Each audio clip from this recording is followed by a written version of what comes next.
राष्ट्रपिता महात्मा गांधी, जवाहरलाल नेहरू, जिन्ना एक ही संस्था में पढ़ करके बैरिस्टर बन करके आए थे, वो बैरिस्टर बने, उन्होंने आजादी दिलाई।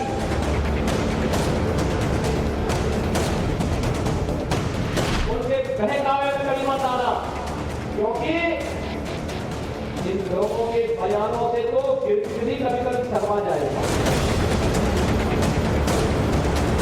मैं तो कहूँगा ना कि दोबारा किताबें पढ़ ली, दोबारा किताबें पढ़नी चाहिए।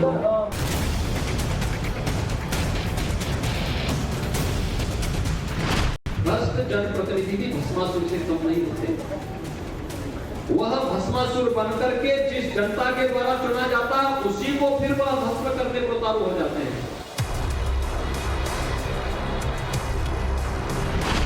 अखिलेश यादव कहता है कि ये सांसद खेल महाकुंभ कराते हैं, सांसद खेल स्पर्धा कराते हैं।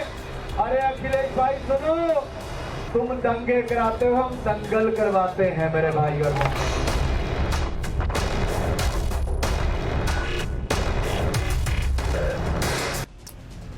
नमस्कार, मैं हूं आपके साथ अनंत त्यागी और राष्ट्रवाद में आपका स्वागत। राष्ट्रवाद में आज बात होगी उत्तर प्रदेश की, जहां चंद महीनों के बाद विधानसभा चुनाव होने वाले हैं और चुनाव के वक्त यहां के लोगों की नेताओं से जरूरी मुद्दे उठाए जाने की उम्मीदें होती हैं, लेकिन इसके ठीक उलट सियासी मैदान में क्या हो रहा है।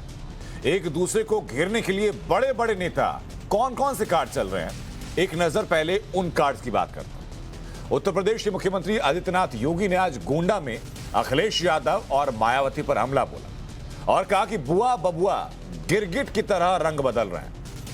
जौनपुर में ही चुनाव प्रचार करने के लिए पहुंचे रक्षा मंत्री राजनाथ सिंह ने कहा कि उत्तर प्रदेश को ना बुआ चाहिए ना बबुआ चाहिए, बल्कि बाबा चाहिए।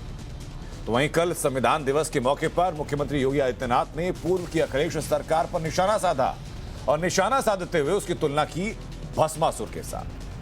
कुछ दिन पहले अखिलेश यादव ने जिन्ना कार्ड खेला था, जिन्ना को गांधी और पटेल के समान बताते हुए आजादी का नायक तक कह दिया। इसी जिन्ना, दंगा और गन्ने को लेकर के योगी आदित्यनाथ अखिलेश पर लगातार हमला बोल रहे हैं। हर चुनावी रैली में जिन्ना, गन्ना और दंगे का जिक्र हो रहा है। तो वहीं समाजवादी पार्टी ने आज अपने कैंपेन को धार देने के लिए एक गाना लॉन्च कर दिया, खदेड़ा हुई पे, जो कि जनता की जुबान पर चढ़ने से पहले विवादों में घिर चुका है और बीजेपी तंज कस रही है कि ये टीएमसी का खेला होइबे की नकल। पहले सुनाते हैं आपको कि योगी ने भस्मासुर की यूपी चुनाव में एंट्री कैसे करवाई और समाजवादी पार्टी का उस पर क्या जवाब रहा। याद रखना, आपने भस्मासुर की कहानी पढ़ी होगी। भस्मासुर भगवान शिव से आशीर्वाद तो ले लिया, लेकिन बाद में भगवान शिव को ही भस्म करने के लिए वह उतावला हो गया। भ्रष्ट जनप्रतिनिधि भी भस्मासुर से कम नहीं होते। वह भस्मासुर बनकर के जिस जनता के द्वारा चुना जाता है, उसी को फिर वह भस्म करने को उतारू हो जाते हैं। उसी को निगलने के लिए, उसी की योजनाओं को हड़पने में उनकी पूरी ताकत लगाते हैं। इसलिए किसी भस्मासुर को पैदा नहीं होने देना। बता दीजिए, विपक्ष को जो है भस्मासुर कह रहे हैं योगी जी। ये उन्हें मुख्यमंत्री जी को कम से कम महंगाई पे बताना चाहिए कि आज महंगाई बढ़ी है, बेरोजगारी बढ़ी है और जो निवेश आना था उत्तर प्रदेश में निवेश नहीं आया है। उत्तर प्रदेश की जनता दोबारा से अब भारतीय जनता पार्टी रूपी भस्मासुर उत्तर प्रदेश में पैदा नहीं करेगी, जिसने पूरे उत्तर प्रदेश को 5 साल में भस्म कर दिया। यहाँ समाजवादी रूपी अखिलेश यादव रूपी जिन्होंने यहाँ पे काम करके दिखाया है, वो देवता के रूप में उत्तर प्रदेश में आए थे, जिसने उत्तर प्रदेश का विकास किया था। वहीं योगी ने भस्मासुर कहने से पहले अखिलेश और मायावती पर निजी हमला बोलते हुए उन्हें गिरगिट तक कहा। पहले विकास के लिए भी काम होता था, भाई भतीजेवाद के लिए काम होता था, अपना पराया था, जाति के नाम पर आते थे, क्षेत्र के नाम पर आते थे, बेईमानी और भ्रष्टाचार फैलाते थे, दंगा करवाते थे। इनके दोहरे चरित्र में कभी मत आना, उनके बहकावे में कभी मत आना, क्योंकि इन लोगों के बयानों से तो गिरगिट भी कभी कभी शर्मा जाएगा। जैसे रंग लोग बदलते हैं, बार बार रंग बदलते हैं। समाजवादी पार्टी ने आज एक गाना लॉन्च किया जिसका टाइटल है खदेड़ा हो बे। लेकिन बीजेपी ने इस गाने पर तंज कसा। बीजेपी ने कहा कि अखिलेश यादव ने पश्चिमी बंगाल में टीएमसी के खेला होई बे की नकल की। बीजेपी ने यह भी कहा कि जिन्ना के अनुयायियों को नकल करने के अलावा कुछ आता नहीं। ये जिन्ना प्रेमी जो जिन्नावादी हैं ना, ये नकलची भी हैं। नकलची कैसे हैं? खेला होबे ये किसने शुरू किया था? पश्चिमी बंगाल में आपने सुना होगा। और खेला होबे, हाँ ये बंगाली है। क्या इनको हमारे उत्तर प्रदेश की कोई भी भाषा नहीं आती? भोजपुरी नहीं आती, अवधी नहीं आती, ब्रज की नहीं आती, पश्चिम की नहीं आती? खेला होबे तो ये है कि केवल नकल करनी है। तो यूपी चुनाव में असल मुद्दों पर चर्चा कम हो रही है, जबकि चुनावी दांव के लिए अलग अलग कार्ड खेले जा रहे हैं। ऐसे में राष्ट्रवाद में सवाल है कि यूपी के चुनाव में जिन्ना वर्सेस भस्मासुर चलेगा। सवाल है कि चुनाव में निजी हमले आ चुके हैं, जनता के मुद्दे जा चुके हैं। सवाल है कि खदेड़ा होबे से अब उत्तर प्रदेश में क्या खेला होगा। सवाल यह कि अखिलेश को दीदी वाले दांव से क्या जीत की आस है। और सवाल यह भी कि 2022 की लड़ाई में कितने और कार्ड आने वाले हैं। इसी पर चर्चा के लिए जो खास मेहमान हमारे साथ हैं उनका तारुफ कराते हैं। के शर्मा जुड़ चुके हैं हमारे साथ, प्रवक्ता हैं बीजेपी से। शांतनु गुप्ता हमारे साथ हैं, राजनीतिक विश्लेषक हैं। फैजान खान जुड़ चुके हैं हमारे साथ, प्रवक्ता हैं बीएसपी से। राजकुमार भाटी प्रवक्ता हैं समाजवादी पार्टी से। और रत्नाकर त्रिपाठी हमारे साथ जुड़ चुके हैं, नेता हैं कांग्रेस से। बहुत बहुत स्वागत आप सभी लोगों का। शुरुआत के शर्मा साहब आपसे कि क्या अब गिरगिट और भस्मासुर के सारे चुनाव लड़ेंगे क्या?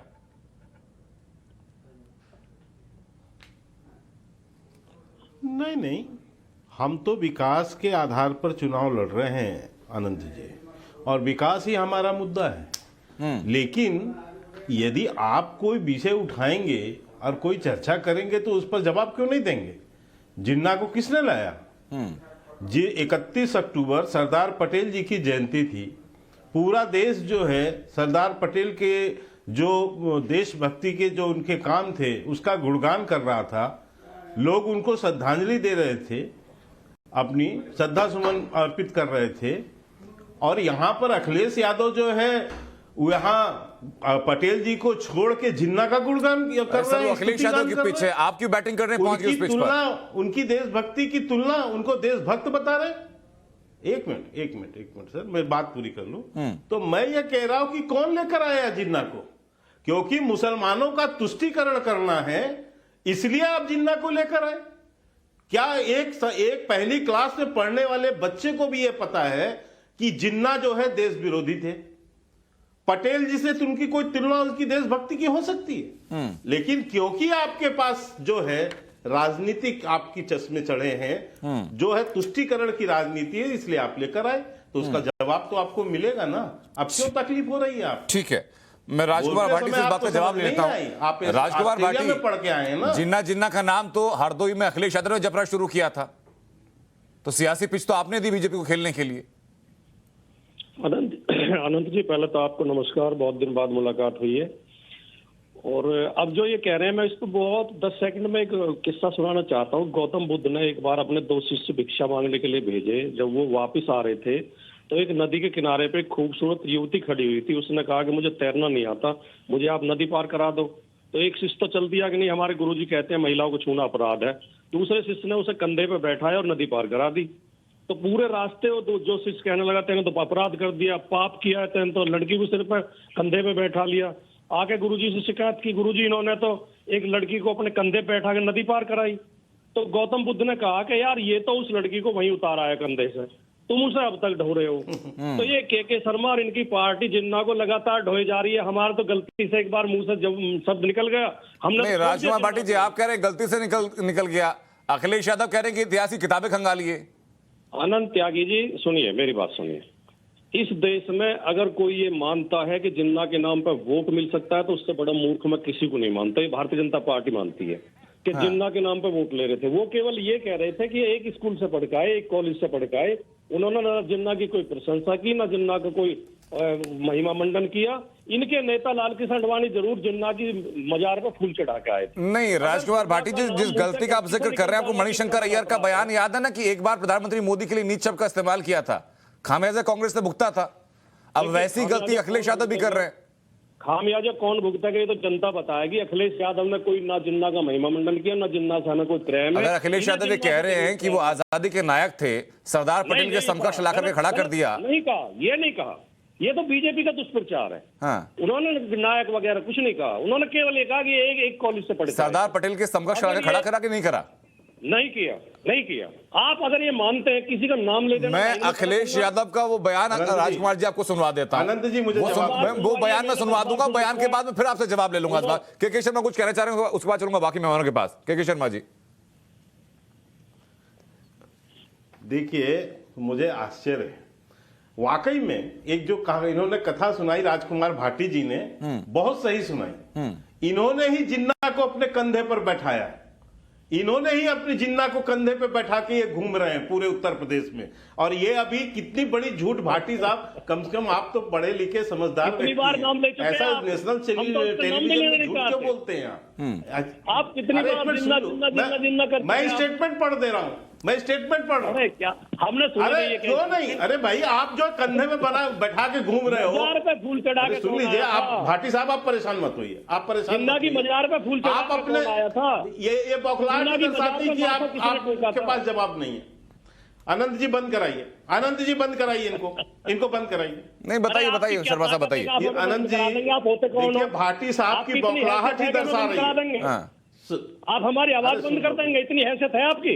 अरे भैया आप क्यों बौखला रहे हो? डाल देंगे, मुंह पे ताला लगा देंगे। भाटी साहब आप यदि डिबेट नहीं करना चाहते हैं, आप डिबेट नहीं करना चाहते, डिबेट में भी आप जो है आतंक फैलाना चाहते हैं, तो आपको मुबारक, आपको मुबारक। डराते हो, धमकाते हो। आनंद जी बंद कराइए।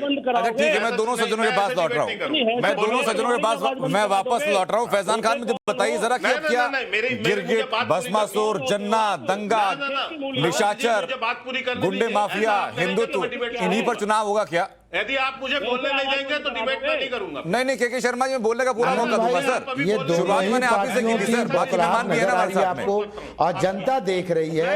आप मैं वापस आ रहा हूँ सर आपके पास, अपना जवाब तैयार रखिएगा। मैं वापस लौट रहा हूँ आपके पास। मूल्य विषयों पे कोई भी बात समाजवादी पार्टी या भारतीय जनता पार्टी मुझे जवाब देने दीजिए। हाँ जवाब दीजिएगा सर, जवाब दीजिएगा। 10 मिनट डिबेट के हो गए। कर सकते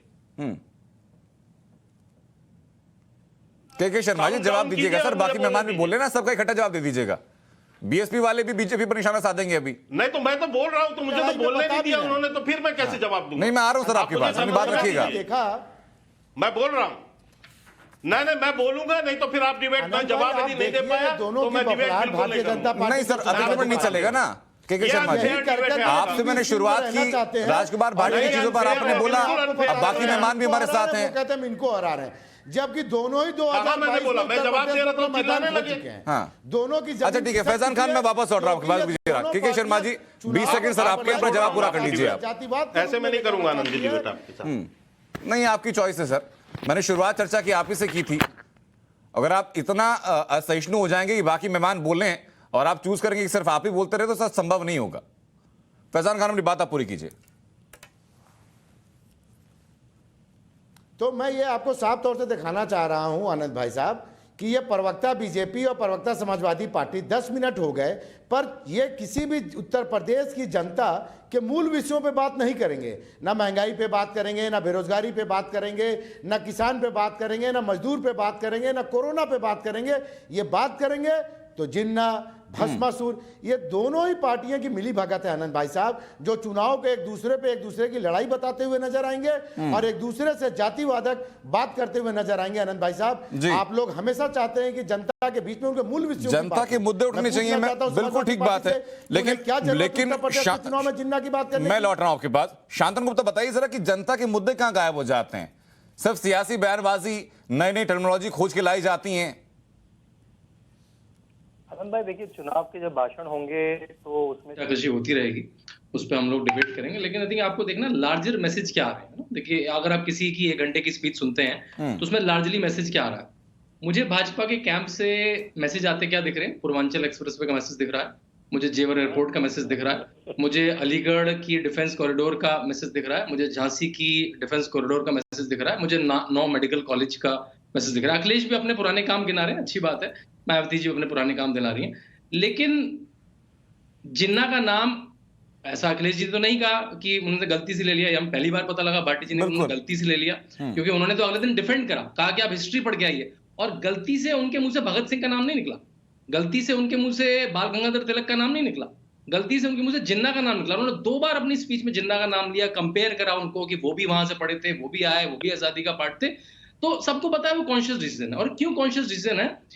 देखिए, समाजवादी पार्टी किसी को भी पता है कि उनका बेस क्या है, एमवाई बेस पे वो चलते हैं। यही उनको चुनावी, उनको जो 30% जब भी वो टच करें तो एमवाई कॉम्बिनेशन, मुस्लिम वोट को वो करते हैं, जो 18 से 20% वोट है वो उनको पूरा का पूरा ब्लॉक मिल जाए।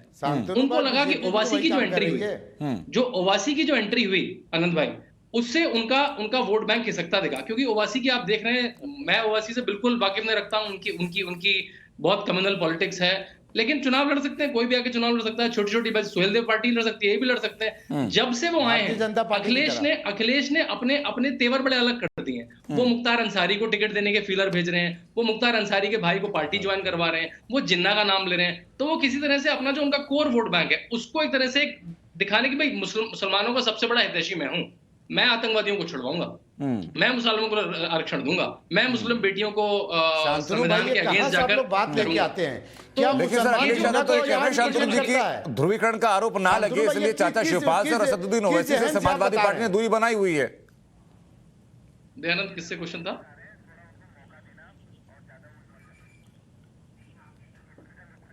मैं आऊं क्या? शांतनु जी, हाँ जी, तो मैं ये कह रहा हूं कि ये समझ में नहीं आता है कि जिन्ना से फैजान खान अपनी बारी का इंतजार कीजिए सर। छीटाकशी दोनों तरफ से होगी, लेकिन मैं आपको लार्जली मैसेज बता रहा हूँ क्या आ रहे हैं दोनों तरफ से। बसपा की तरफ से कोई खासा मैसेज ही नहीं आ रहा है। शुरू में कुछ ब्राह्मण, एकदम से ब्राह्मण याद आए तो ब्राह्मण सम्मेलन शुरू करे, अब तो कहीं ज्यादा दिख नहीं रही है। और उधर से कांग्रेस एक अलग तरह की मैसेजिंग कर रही है, उसके लोग किताबें लिख रहे हैं, कह रहे हैं बसपा तो सर फाइट में नहीं दिखाई पड़ रही है। बसपा का तो हाल ये हो गया कि वो अपना दल से कमजोर हो चुकी है, 19 से घट करके 4 पर लगातार आ गए हैं। फैजान खान सहमत है ना इस बात से? तो आप बिल्कुल सहमत नहीं है सर। हाँ, ये मीडिया में चले आके बोल जाने से ये थोड़ी ना होता। जमीन पे सबसे ज्यादा काम अगर कोई कर रहा है तो बहुजन समाज पार्टी कर रही है। हम बूथ लेवल तक काम कर रहे हैं, लेकिन जाहिर सी बात है नहीं, विधायक आपके टिक नहीं रहे सर, विधायक आपके टिक नहीं रहे हैं, बूथ लेवल पर आप काम कर रहे हैं। कहा कि हम कहीं दिख नहीं रहे, शांतनु जी ने कहा कासगंज में हम दिखे, लखीमपुर खीरी में मैं तो आंकड़े दे रहा हूं सर, कितने विधायक थे 17 में, कितने विधायक थे आपके पास, और आज की तारीख में कितने बचे पार्टी के अंदर? सर अगर ये बात करेंगे तो मैं पूछता हूं 2012 में कितने थे भारतीय जनता पार्टी? अरे मैं तो बता रहा हूं ना, मैं तो जो आप कह रहे हैं कि हम कार्यकर्ताओं को मजबूत कर रहे हैं, बूथ लेवल पर काम कर रहे हैं, मैं तो उसकी बात कर रहा हूं कि अगर चुनावी फाइट में बीएसपी मान रही है तो विधायक कहां बचे? बिल्कुल कर रहे हैं आनंद भाई साहब, 2022 में आपको दिख जाएगा। हाँ, देखिए आनंद भाई साहब, हम 2022 में आपको दिखा देंगे, क्योंकि हम जिन्ना पे भस्मासुर पे बात नहीं कर रहे हैं, इसलिए हम न्यूज के डिबेट नहीं बन रहे हैं। हाँ। शांतनु जी ने बहुत अच्छे से अपनी विकास यानी पहले प्रबुद्ध सम्मेलन की बात करेंगे, जो प्रबुद्ध सम्मेलन करते करते आपको लगा कि आपका जो कोर वोटर बैंक है वो खिसक जाएगा, तो फिर आप संविधान दिवस पर दलितों की बात करेंगे, सबको एक सिरे से नापने की कोशिश करेंगे, लेकिन आप मान के चलने की फाइट में हैं आप लोग। मैं वापस, संविधान दिवस पे अगर आप दलितों के विरोध में टहनी साहब को अपने आगे खड़ा करेंगे तो हम तो विरोध करेंगे। अगर भारतीय जनता पार्टी लगातार संविधान की धज्जियां उड़ाएगी, यही सर मैं भी तो कह रहा हूं ना कि प्रबुद्ध सम्मेलन करते करते, ब्राह्मणों का वोट बैंक अपीसमेंट करते करते वापस दलितों पर आ गए, यानी खतरा लगाना कि कहीं अखिलेश यादव दलितों को खिसका के ना ले जाएं। सर वापस नहीं, हम ब्राह्मण की भी बात करेंगे, दलित की भी बात करेंगे, ओबीसी की भी बात करेंगे। ठीक है, लेकिन रत्नाकर त्रिपाठी जी मुझे बताइए, कांग्रेस किसकी बात करेगी सर? भस्मासुर की बात हो गई, यहाँ गिरगिट की बात हो गई, ब्राह्मणों की बात करने वाले आ गए, मुसलमानों की बात करने वाले आ गए, दलित चिंतक भी आ गए, कांग्रेस कहां है सर? देश में है, लोगों के दिल में है। कभी कभी लोग नाराज होते हैं, कभी कभी लोग खुश होते हैं। अंतर है आनंद जी, आपने अभी भस्मासुर दिखाया, गिरगिट दिखाया, जिन्ना गन्ना दिखाया। मैं तो सिर्फ इतना कहूंगा बीजेपी के लिए कि पर उपदेश कुशल बहु तेरे, बगल में जिन्नावादी, पूरे प्रदेश में मुनादी। स्वामी प्रसाद मौर्य 5 मई 2018, 15 मई 2018 जिन्ना आजादी के महानायक हैं। जिन्ना बहुत बड़े नेता थे, जिन्ना ने स्वतंत्रता में सहयोग किया। स्वामी प्रसाद मौर्य क्या है? आदित्यनाथ जी की कैबिनेट में लेबर मिनिस्टर नहीं है, उनमें जिन्ना नहीं दिखता है इनको, शर्मा जी को, आदित्यनाथ जी को। आप गिरगिट की बात करते हैं, गिरगिट से तेज ये लोग रंग में बदलते हैं। भस्मासुर की बात की ना आनंद जी, 2 मिनट समय दीजिएगा जी। हाँ, महादेव ने भस्मासुर का आशीर्वाद दिया तो हाथ रख दिया, आदित्यनाथ जी ने और मोदी जी ने भी रख दिया है काशी विश्वनाथ धाम में। पूरा का पूरा परिसर तोड़ दिया। शनि महाराज गायब हो गए, राधा कृष्ण गायब हो गए, काशी विश्वनाथ की कचहरी गायब हो गई, परिक्रमा के शिवलिंग गायब हो गए, और महंत जी ने अन्नपूर्णा मंदिर नहीं दिया। पौराणिक अन्नपूर्णा मंदिर जो चाहते थे वो नहीं मिला, तो दीवार खींच दी और नई औरत लाके दे दी। एक खोज कर अन्नपूर्णा जी की मूर्ति दे दी। हमारे यहाँ जाइएगा ना, लिखा है अन्नपूर्णे सदा पूर्णे शंकर प्राण वल्लभे ज्ञान वैराग्य सिद्धार्थ भिक्षाम देहि च पार्वती। छुप गया है। जो लोग शंकर जी को नई पत्नी देने लगे हैं वो भस्मासुर का काम कर रहे हैं। ठीक है, बस इतना कहूंगा नहीं। अब मैं जरा के शर्मा जी से जवाब ले लूं सर, डिबेट में वापस आ गए हैं। शर्मा जी पूरा वक्त आपके पास है सर, पूरे 30-40 सेकंड लीजिए। मैं लौट रहा हूं सर आपके पास, रत्नाकर जी लौट रहा हूं।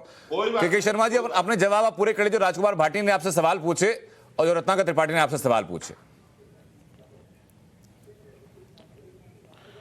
देखिए आनंद जी, मैं इस विश्वास के साथ आपके डिबेट में वापस आया हूं कि आप मुझे पूरा समय देंगे। 3 विपक्ष मेरे सामने हैं और तीनों मेरे सामने प्रश्न उठा रहे हैं, तो मैं अकेला हूं, इसलिए मुझे जवाब देने का वक्त चाहिए आपसे। राजकुमार भाटी जी ने कहा, जो कथा सुनाई मैं उस पर राजनीतिक विश्लेषण के साथ तो जिन्ना को जो कंधे में लेके घूम रहे हैं, हाँ मैं उनका जिक्र नहीं कर रहा हूँ, मेरे से अलग है, वो राजनीतिक विश्लेषक हैं, स्वतंत्र हैं, लेकिन 3 विपक्षी तो मेरे सामने खड़े हैं। तो सेतु जो इन्होंने कहा कि उन्हें कंधे पे जो उठा के जिन्ना को ये घूमे, और फिर इसके बाद कहते हैं कि गलती से वो निकल गया। यदि गलती से निकल गया होता तो क्या दूसरी बार जब उनसे मीडिया ने पूछा तो उन्होंने क्या जवाब दिया? क्योंकि आज डिबेट उस पर है, मैं इसीलिए कह रहा हूं। दूसरा झूठ भाटी जी ने यहां पर यह बोला कि उन्होंने ऐसा एक साथ पढ़े, इसके अलावा कुछ नहीं बोला। मैं स्टेटमेंट सुनाता हूं आपको, क्या बोला था उन्होंने कहा था कि सरदार पटेल, महात्मा गांधी, जवाहरलाल नेहरू, जिन्ना एक ही संस्था में पढ़कर बैरिस्टर बनकर आए थे, एक ही जगह पर पढ़ाई लिखाई की, वो बैरिस्टर बने। यहां तक ठीक है। इसके आगे क्या कहते हैं? उन्होंने आजादी दिलाई, अगर उन्हें किसी भी तरह का संघर्ष करना पड़ा होगा तो वो पीछे नहीं हटे। ये था स्तुति गान। बिल्कुल। तो जिन्ना का स्तुति गान क्यों आपको याद पड़ा? यदि आपने काम किया होता, आपने जनता के बीच आपका विश्वास होता, तो ना आपको ईवीएम के ऊपर आरोप लगाना पड़ता जो आपसे 1.5 महीना पहले अखिलेश यादव ने लगाया, ना इनको वोटर लिस्ट पे आरोप लगाना पड़ता चुनाव आयोग के ऊपर, और ना जिन्ना को याद करना पड़ता। ये तीनों ही काम इन्होंने इसीलिए किए। आपने अपनी बात पूरी की सर। अखिलेश यादव का पूरा बयान आपने पढ़कर बता दिया कि अखिलेश यादव ने क्या कहा। यही सवाल तो बीजेपी से भी पूछा जाएगा फिर, कि अगर आपको अपने काम पर विश्वास है तो फिर गिरगिट हुआ, भस्मासुर हुआ, जिन्ना की जो पिच अखिलेश यादव ने तैयार की बैटिंग करने के लिए आप चले गए। आपको जरूरत क्या है इन तमाम चीजों की? आप काम की बूते जाइए सिर्फ। ना मैं बताता हूं आपको, बिल्कुल हम काम के बूते ही अनंत जी हैं, लेकिन यदि आप देश के देशभक्तों का अपमान करेंगे तो हम क्या उसका जवाब भी नहीं देंगे आपको? क्या वहां पर हम जनता को बताएंगे भी नहीं कि आपके जो है छुपे हुए चेहरे क्या हैं? आपको जो है उत्तर प्रदेश की जनता से कोई लेना देना नहीं है, आपको सिवाय यहां तुष्टीकरण और समाज में जहर बोना है। तो हम क्या इस बात का खोले भी ना? क्या हम इस बात को कहना क्या है गलत होगा राजनीतिक कैंपेन में? क्या यह भी बताना हमें सही नहीं होगा कि इनको जो है जनता ने जिताया जरूर था, लेकिन ये अपने ही कुकर्मों से के कारण से जनता ने इनको हटाया, तो ये भस्मासुर की गति तो इनकी हुई है, इसमें कहां गलत है? आप बताइए।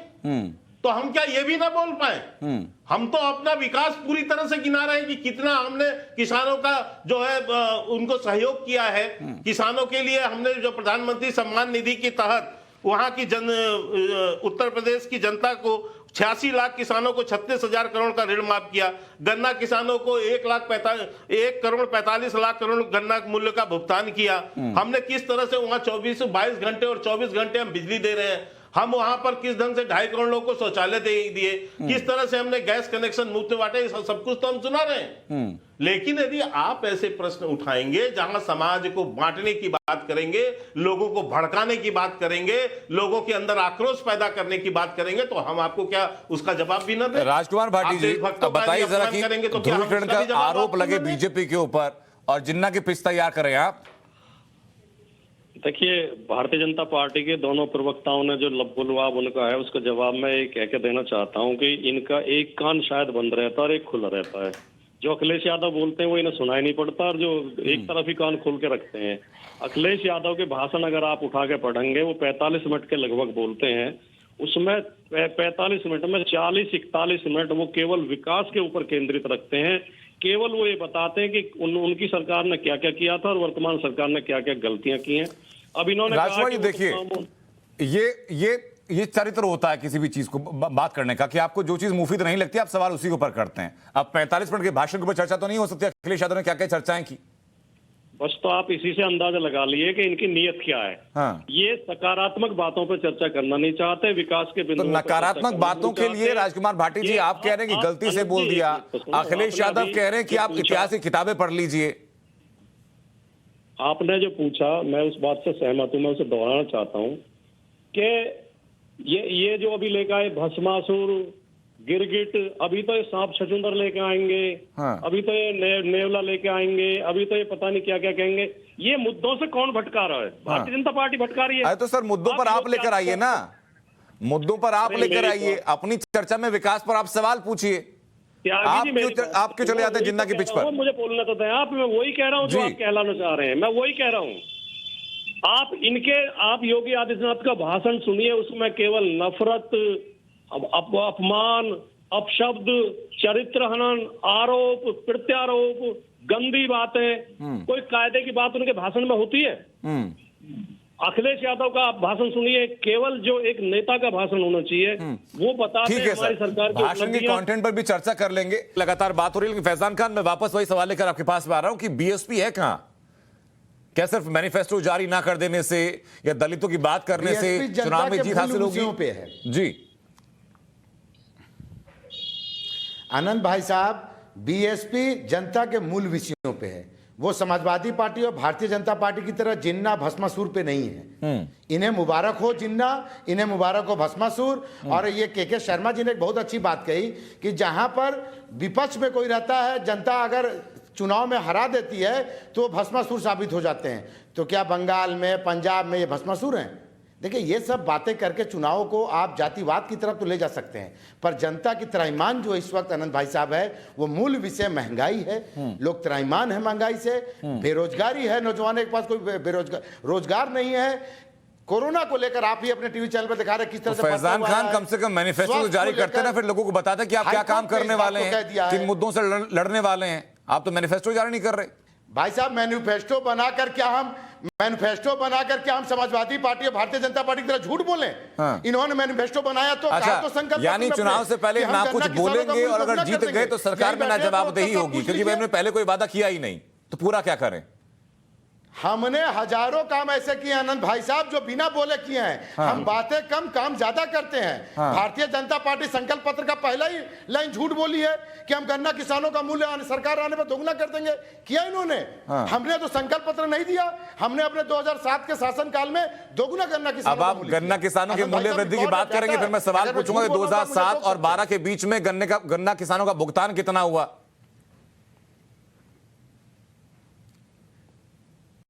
भुगतान सर जितना हुआ, अगर जिन्होंने भुगतान नहीं किया उसे जेल भेजने का भी काम किया। हम तो किसी पूंजीवादी नहीं फैजान खान, आप चाहेंगे तो मैं आंकड़े लेकर बैठा हुआ सर। अगर आप चाहेंगे तो मैं आंकड़े बता दूंगा कितने प्रतिशत आपने पैसा दिया है गन्ना किसानों का,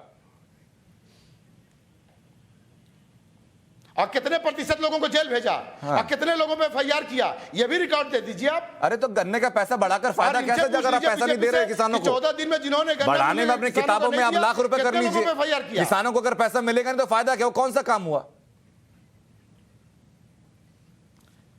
अच्छा आनंद भाई साहब, हमने दोगुना किया तो किसानों को नहीं फायदा हुआ?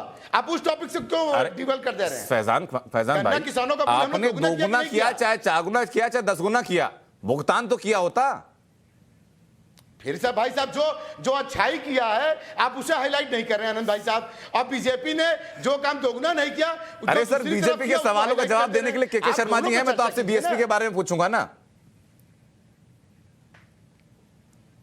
तो सर बीएसपी से जब पूछ रहे, वही बात आ गई कि जब बीजेपी से पूछते हैं तो बॉय की स्पेलिंग पूछते हैं, समाजवादी से पूछते हैं तो गर्ल की स्पेलिंग पूछते हैं, और जब बीएसपी से पूछते हैं तो चीको सलाविया की स्पेलिंग पूछते हैं आप।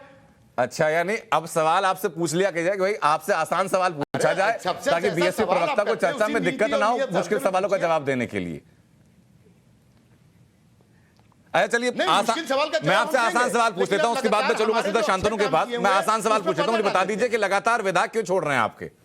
अपना दल से भी नीचे की स्थिति कैसे आ गई आपकी?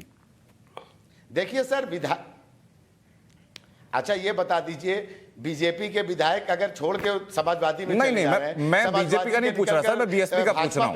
4 विधायक बचे ना आज की तारीख में। दिख नहीं रहा है कि ये चुनावी मेला है। 19 में से 4 ही विधायक बचे ना सर। वो अपने समीकरण के हिसाब से पाले बदलते रहते हैं। फैजान खान 19 जीते थे, 4 ही बचे हैं ना साहब। उत्तर प्रदेश की जनता तो बसपा के साथ खड़ी है। अरे मैं कह रहा हूं सर, विधायक आपके साथ है नहीं, जनता को अपने साथ कर लीजिए। खड़ी है, इसीलिए विधायक आपके पास है नहीं, जनता को अपने साथ कर लीजिए। जनता पार्टी के पास अगर जनता है, समाजवादी के पास जनता है, तो अकेले लड़के चुनाव देख लें। ठीक है। अच्छा मुझे शांतनु गुप्ता जी बताइए जरा कि दोनों चीजें, पहली बात तो ये कि फैजान खान ये दावा करते हैं कि गन्ने का मूल्य दोगुना कर दिया था, अगर किसानों को पैसा मिला नहीं तो दोगुना करने का फायदा क्या?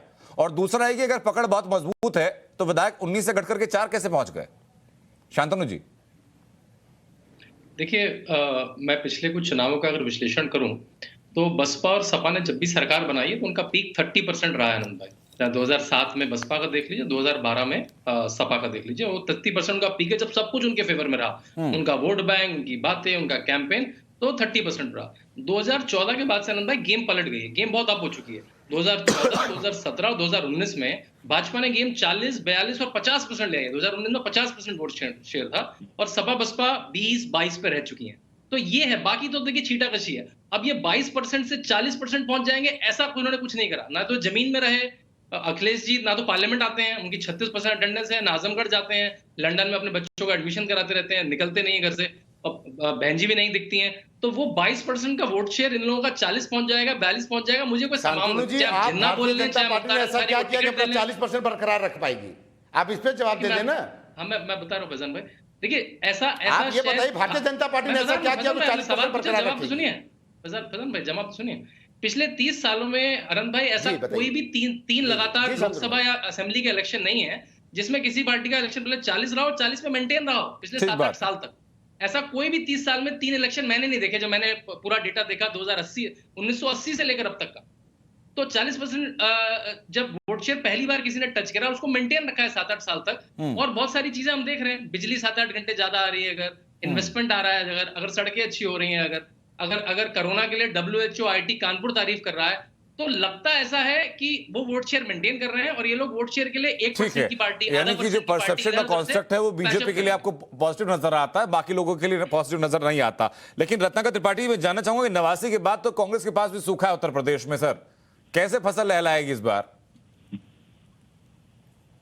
जब पूरी फसल एक तरह से बंजर हो चुकी है तो खेती करने पे कुछ तो लहलाएगी और अधिक लहलाएगी। वैसे आनंद जी, मेरी बात का जवाब नहीं मिला कि स्वामी प्रसाद मौर्य कब मंत्रिमंडल से निकाले जा रहे हैं। एक प्रश्न और पूछ देता हूं जी, कि जिन्ना को सबसे बड़ा महानायक बनाने वाले सबसे बड़े आदमी श्री लाल कृष्ण आडवाणी जी मार्गदर्शक मंडल में रह के मार्गदर्शन दे रहे भाजपा, उनका क्या होगा? नहीं, स्वामी प्रसाद मौर्य का सवाल आपने पूछा था, जवाब लेंगे, लेकिन आडवाणी जी की बातें पुरानी होंगी, मुझे लगता है कि चुनाव की निगाह से कोई मानता है। लाल कृष्ण, देखिए आनंद जी, मेरी बात सुन लिया कीजिए जी।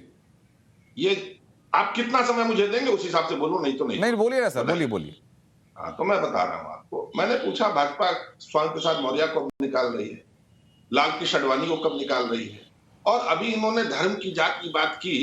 अरे इनके मुख्यमंत्री तो हनुमान जी की जात भी बता दिए कि दलित है, हनुमान जी दलित हुआ करते। और बस आपका 15 सेकंड लेकर खत्म कर देता हूं अपना पूरा बयान।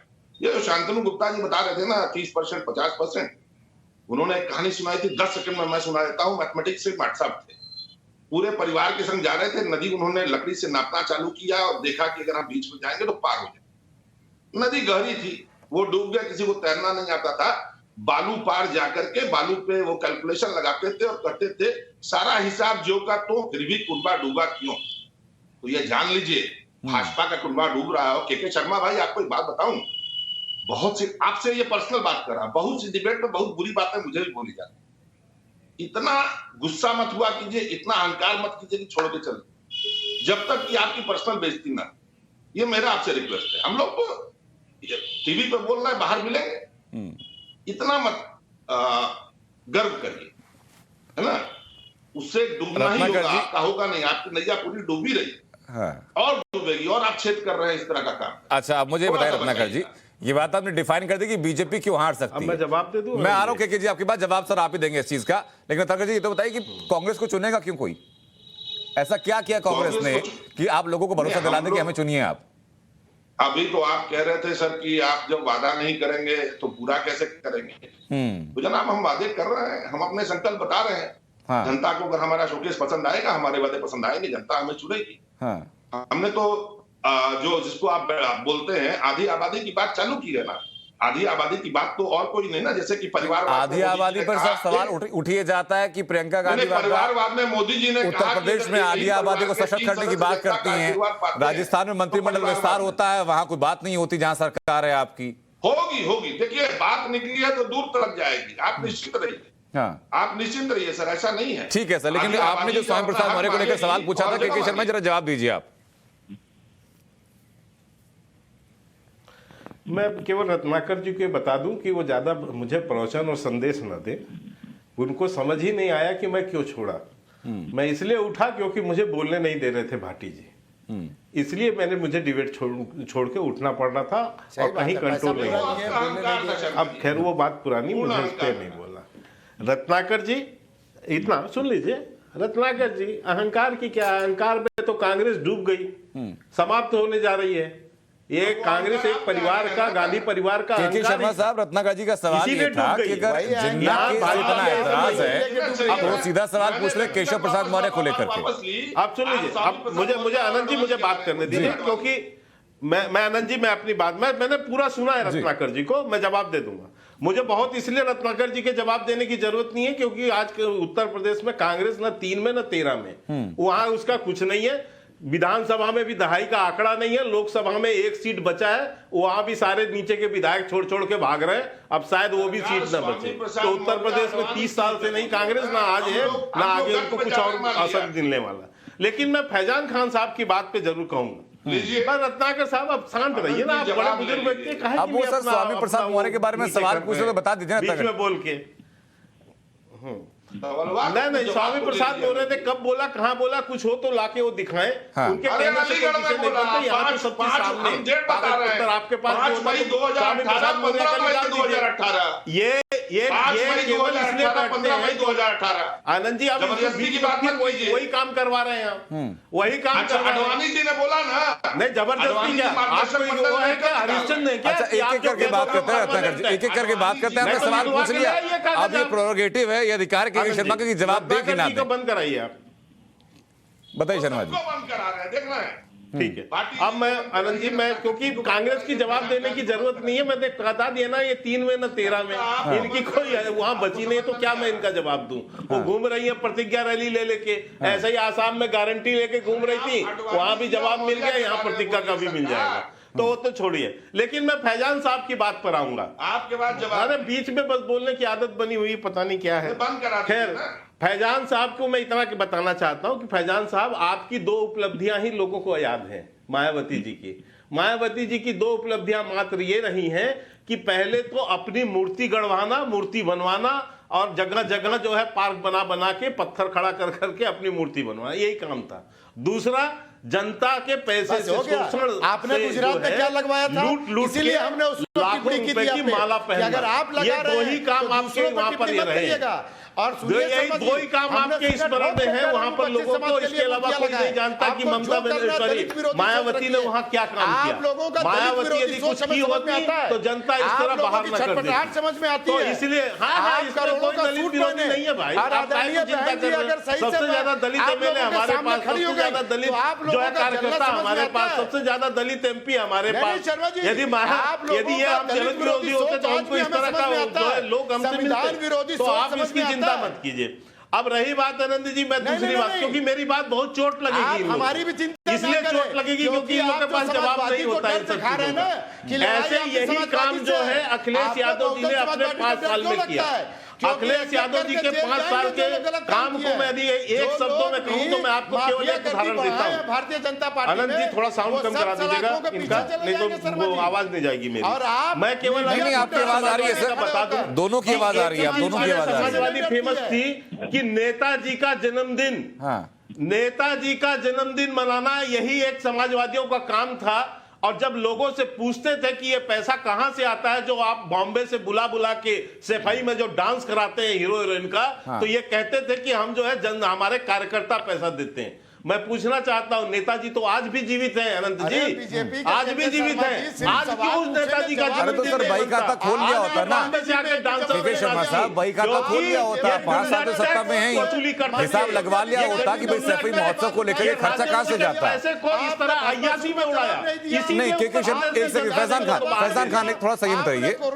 फैजान खान में लौट रहा हूँ बात। के शर्मा साहब, अब तो 4.5 पौने 5 साल से सरकार थी ना, हिसाब लगवा लिया होता कि सफाई का महोत्सव का पैसा खर्चा कहां से आता था। जनता का शोषण करना। ठीक है के शर्मा साहब, वक्त मेरे पास कम, लेकिन जो सवाल पूछा राजकुमार भाटी कुछ कहना चाह रहे हैं। शर्मा जी कोई जवाब नहीं देंगे। एक सेकंड, फैजान खान में आ रहा हूं आपके पास सर। राजकुमार जी, फिर होता है कि बीजेपी के 2 प्रवक्ता बैठाए जाते हैं, और अगर बीजेपी का प्रवक्ता बोलता है जनता जानती को झूठ बोलेगा। नहीं, पर्सनल एलिगेशन नहीं सर। बीजेपी के प्रवक्ता एक ही है, बाकी एक बीएसपी के हैं, एक कांग्रेस के, एक राजनीतिक विश्लेषक हैं। ये शांतनु गुप्ता भी बीजेपी के प्रवक्ता हैं। जब इन्हें आप अरे सर राजनीतिक विश्लेषक आप कह रहे हैं, आंकड़े दे रहे होंगे। आप जवाब दे दो सफाई का, नेताजी के जन्मदिन का जवाब दो भाटी साहब, जवाब दो। सफाई के डांस के पैसे कहां से आते थे? भारतीय जनता पार्टी के 47 कैंडिडेट जीते थे, 229 प्रत्याशियों की जमानत जब्त हुई थी, और बीजेपी को केवल 15% वोट मिला था। और उसके बाद एक ही चुनाव हुआ, ये अगला चुनाव अब है। तो ये जो कह रहे हैं कि हमेशा से किए हुए, जब राजनीतिक विश्लेषक बन के बैठेंगे और इतना बड़ा झूठ बोलेंगे, ये आपके दर्शकों के साथ भी धोखा है। आपके चैनल की विश्वसनीयता भी कम होती है। ठीक है सर, आंकड़ों की कलाबाजी है। आपको आंकड़े मुफीद नहीं आए, सबूत आप चाहते हो तो शांत जी आपको सबूत के तौर पर अपना एनालिसिस भेज भी देंगे। फिलहाल राष्ट्रवाद में आज के लिए मेरे पास वक्त इतना ही था। बहुत बहुत शुक्रिया तमाम लोगों। लेकिन फैजान खान, आप इस बात का जवाब ने नहीं दिया कि विधायक कम क्यों रहे, और फिर जब आपने गन्ने का मूल्य दुगना किया था तो भुगतान क्यों नहीं हुआ था। ये तमाम वो सवाल है जिनके जवाब जनता को भी पूछने चाहिए जब भी वोट आपसे मांगने के नेता पहुंचते हैं। उत्तर प्रदेश का चुनाव नजदीक है, आंख और कान खुले रखिए, सवाल पूछते रहिए।